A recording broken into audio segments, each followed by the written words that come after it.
Assalamualaikum warahmatullahi wabarakatuh. Selamat pagi, berjumpa lagi pada video tutorial menggunakan aplikasi SPSS khususnya pada penelitian pendidikan. Nah, pada video sebelumnya saya sudah memberikan tutorial bagaimana cara menguji hipotesis penelitian komparasi dengan menggunakan metode independent sample test. Nah, pada video kali ini saya akan memberikan tutorial bagaimana cara untuk menghitung uji hipotesis penelitian komparasi dengan menggunakan metode Pirate Sample Test. Nah, sebelumnya kita harus cari tahu terlebih dahulu apa sih bedanya antara metode Independent Sample Test dan metode Pirate Sample Test. Nah, metode Independent Sample Test digunakan apabila kita ingin melakukan penelitian terhadap dua metode yang berbeda. Ya, misalkan kita ingin melakukan penelitian terkait perbedaan hasil belajar siswa dengan menggunakan metode PBL dan menggunakan metode discovery learning. Nah, berarti kan tujuan penelitian kita atau rumusan masalah kita adalah kita ingin melihat seberapa besar apakah ada perbedaan, gitu kan? Apakah ada perbedaan antara siswa yang diajar dengan menggunakan metode PBL dengan siswa yang diajar dengan menggunakan metode discovery learning. Nah, jadi hipotesis yang mau kita uji ada, yakni hipotesis nolnya adalah tidak terdapat perbedaan hasil belajar siswa yang diajar dengan menggunakan metode PBL dengan menggunakan metode discovery learning. Hipotesis alternatif atau hipotesis satunya adalah terdapat perbedaan hasil belajar siswa yang diajar dengan menggunakan metode PBL dan menggunakan metode discovery learning. Nah, kalau metode Pirate Sample Test digunakan apabila kita ingin melakukan penelitian terkait penggunaan metode tertentu atau penggunaan media tertentu terhadap kemampuan siswa, sebut saja hasil belajar atau kemampuan pemecahan masalah atau kemampuan berpikir kritis. Namun, kita ingin melihat seberapa besar peningkatan yang terjadi sebelum siswa tersebut diajar dengan menggunakan metode itu dan setelah siswa diajar dengan menggunakan metode itu. Nah, jika kita ingin melakukan penelitian dengan tujuan seperti ini, maka kita bisa memilih uji hipotesisnya adalah uji Pirate Sample Test. Ya, jadi dia hanya menggunakan satu kelas saja. Ya, hanya menggunakan satu kelas saja. Sedangkan pada Independent Sample Test tadi dia menggunakan dua kelas yang berbeda yang diberikan perlakuan yang berbeda. Nah, kalau pada Pirate Sample Test digunakan apabila kita hanya menggunakan satu kelas eksperimen saja, ya, namun datanya ada dua. Data penelitian yang mau kita ambil adalah yang pertama data penelitian hasil belajar siswa sebelum diajar dengan menggunakan metode atau media pembelajaran. Nah, yang satu lagi data yang akan kita ambil adalah data hasil belajar siswa yang kita peroleh setelah diajar dengan menggunakan media pembelajaran atau metode pembelajaran tertentu. Nah, apakah ada peningkatan yang signifikan setelah diberikan metode atau media pembelajaran yang baru? Nah, jika seperti itu, maka kita bisa gunakan metode uji Independent Sample Test. Nah, ya, menggunakan uji Pirate Sample Test. Atau Pirate Sample Test itu bisa juga dalam istilah lebih sederhananya adalah untuk data yang berpasangan.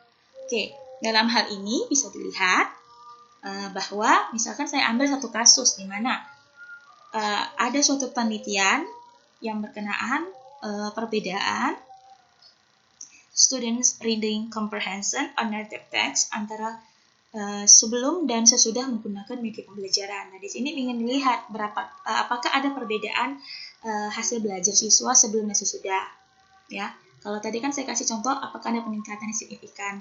Nah, kalau ini saya ambil studi kasusnya adalah apakah ada perbedaan antara sebelum dan sesudah diajar dengan menggunakan media pembelajaran. Nah, karena ada kata-kata sebelum dan sesudah, berarti hanya menggunakan satu kelas saja. Nah, karena menggunakan satu kelas saja, kita menggunakan metode Pirate Sample Test. Kenapa? Karena data tersebut data yang berpasangan. Oke. Nah, di sini kasusnya saya menggunakan 24 data siswa, ya, 24 sampel. Oke. Nah, sebelum kita lakukan uji hipotesis, seperti yang sudah saya katakan sebelumnya bahwa kita wajib untuk menuliskan atau menjabarkan hipotesa yang mau kita analisis. Nah, di sini hipotesa nolnya adalah tidak terdapat perbedaan students reading comprehension on narrative text antara sebelum dan sesudah menggunakan media pembelajaran. Nah, sedangkan hipotesis alternatif atau hipotesis satunya adalah terdapat perbedaan student reading comprehension on narrative text antara sebelum dan sesudah menggunakan media pembelajaran. Nah, di sini kita sudah dapatkan data nilai siswa sebelum diajar dengan menggunakan media pembelajaran dan nilai siswa yang sesudah diajar dengan menggunakan media pembelajaran. Nah, setelah kita peroleh data seperti ini, kita kumpulkan data di lapangan dan kita buat dalam tabel seperti ini, maka kita bisa lakukan uji hipotesis. Tapi dengan syarat tertentu ya, sudah kita lakukan yang namanya uji prasyaratnya ya, yakni data tersebut berdistribusi normal dan data tersebut adalah data yang homogen. Oke, jadi itu kita anggap data yang sudah kita kumpulkan ini sudah berdistribusi normal dan sudah homogen. Next, lanjut kita lakukan pengujian menggunakan aplikasi SPSS. Nah, seperti biasa kita kembali ke SPSS. Ya, kita buat di bagian variable view-nya, di name-nya kita bikin hasil tes sebelum menggunakan media pembelajaran dan hasil tes sesudah menggunakan media pembelajaran. Dan pasti hasil tes total. Totalnya apa? Total dari yang sebelum yang sesudah kita jadikan dalam satu kolom yang sama. Gitu ya. Selanjutnya ada jenis tesnya, ada tesnya. Karena di sini jenis tes kita ingin buat value-nya ya. Value-nya di mana satu itu untuk sebelum atau pretest ya.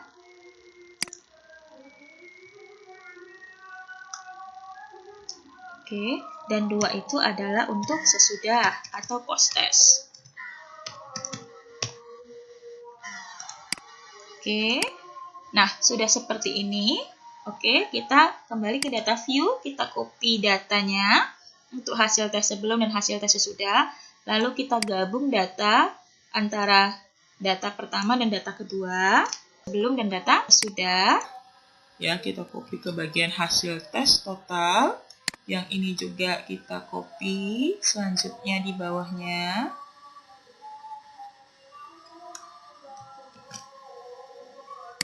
Lanjutannya di sini. Oke. Nah, selanjutnya kita tunggu beberapa saat.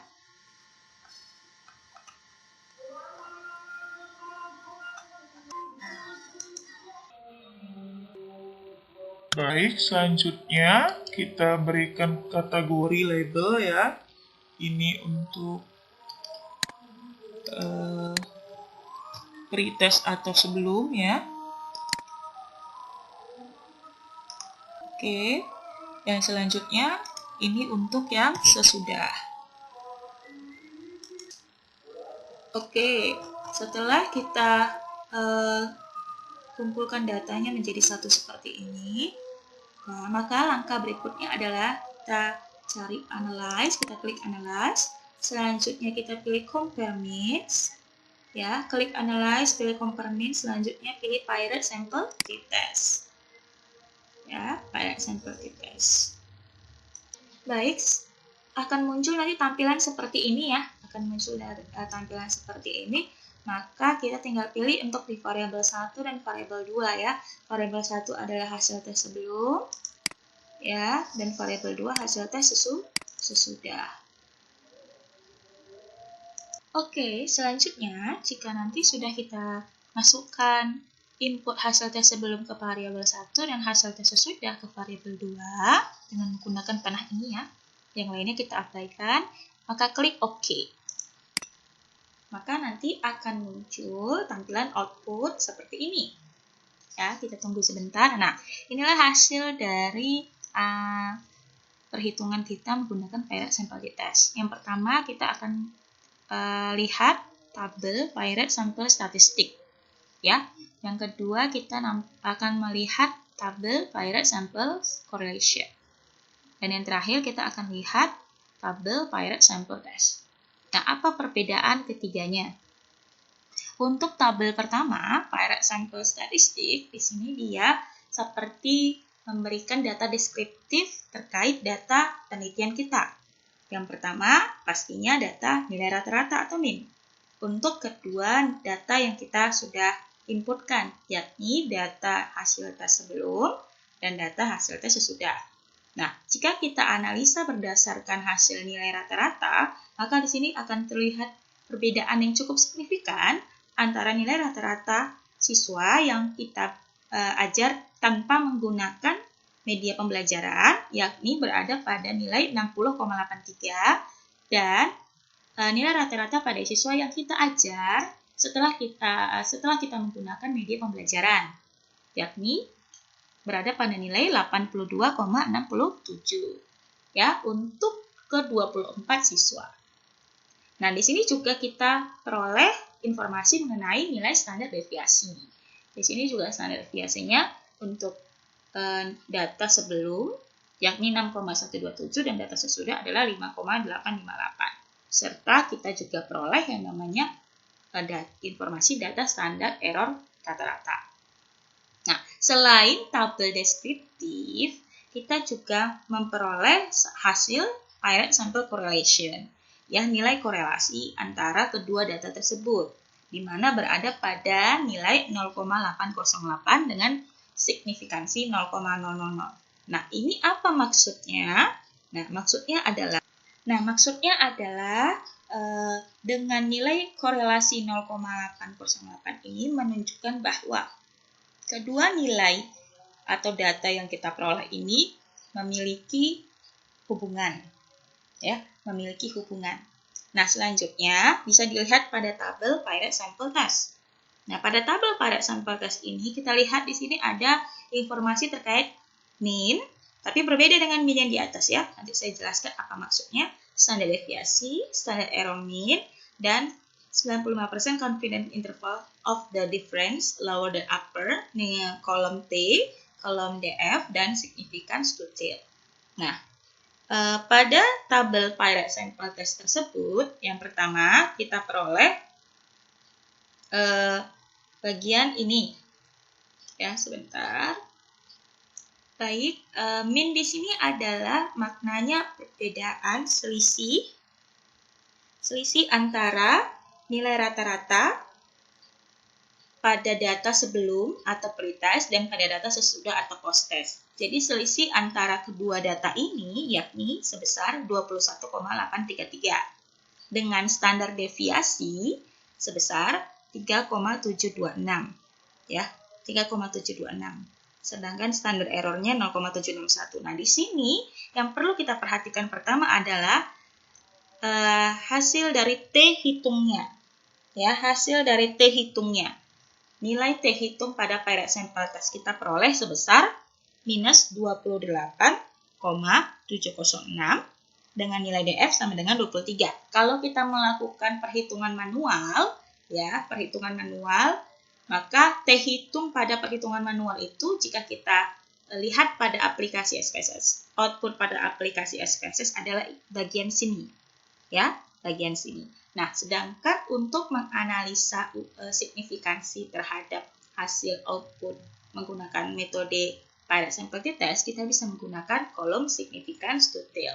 Nah, dalam hal ini kita peroleh kolom significance to tail-nya adalah sebesar 0,000. Ya, 0,000. Dan seperti pada video minggu lalu, jika kita ingin menganalisis hipotesis mana yang dapat diterima dalam pengujian hipotesis menggunakan Pirate Sample Test, di mana signifikan yang kita peroleh nilainya jika lebih kecil daripada 0,05, maka hipotesis 0 ditolak, hipotesis alternatif atau hipotesis 1 diterima. Tapi, jika kondisinya nilai significance to tail yang kita peroleh dari Pirate Sample Test tadi bernilai lebih besar daripada 0,05, maka dapat disimpulkan hipotesis 0 yang diterima hipotesis alternatif atau hipotesis 1 yang ditolak. Nah, dalam hal ini kita punya nilai signifikan totalnya adalah 0,000. Ini ya, 0,000. Dan 0,000 ini ternyata bernilai lebih kecil daripada nilai signifikansi patokan kita, yakni 0,05. Karena dia lebih kecil daripada 0,05, maka dapat disimpulkan bahwa hipotesis 0 yang sudah kita susun tadi tidak dapat diterima alias ditolak. Dan hipotesis alternatif atau hipotesis 1 yang diterima. Artinya, kedua data tadi memiliki perbedaan.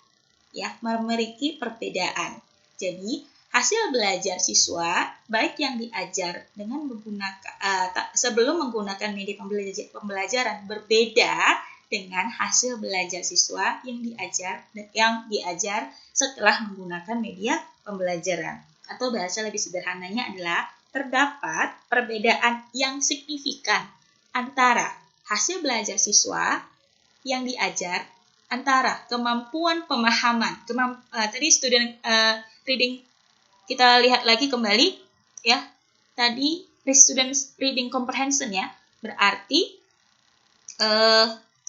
terdapat perbedaan yang signifikan antara kemampuan pemahaman membaca siswa dalam teks naratif yang diajar sebelum dan sesudah menggunakan media pembelajaran. Berarti ada perbedaan yang signifikan.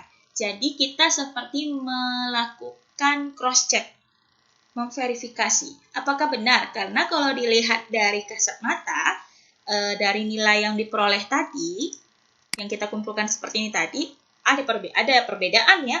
Sebelum menggunakan media pembelajaran, siswa dengan kode B1 nilainya 52, sedangkan siswa dengan kode B1 setelah menggunakan media pembelajaran mendapat nilai 72, berarti ada peningkatan sebesar 20 poin. Itu kan secara kasat mata. Ya, apakah benar ada perbedaan yang signifikan di antara itu dua? Maka perlu dilakukan pengujian analisis menggunakan uji hipotesis Pirate Sample T-Test untuk melihat apakah benar-benar itu merupakan perbedaan yang signifikan atau tidak. Gitu ya. Jadi, itu saja tutorial bagaimana cara menghitung atau melakukan analisa uji hipotesis, penelitian komparasi menggunakan metode Pirate Sample T-Test. Next, kita akan bahas naik kelas nih. Kalau tadi kan hanya sekedar uji tes saja.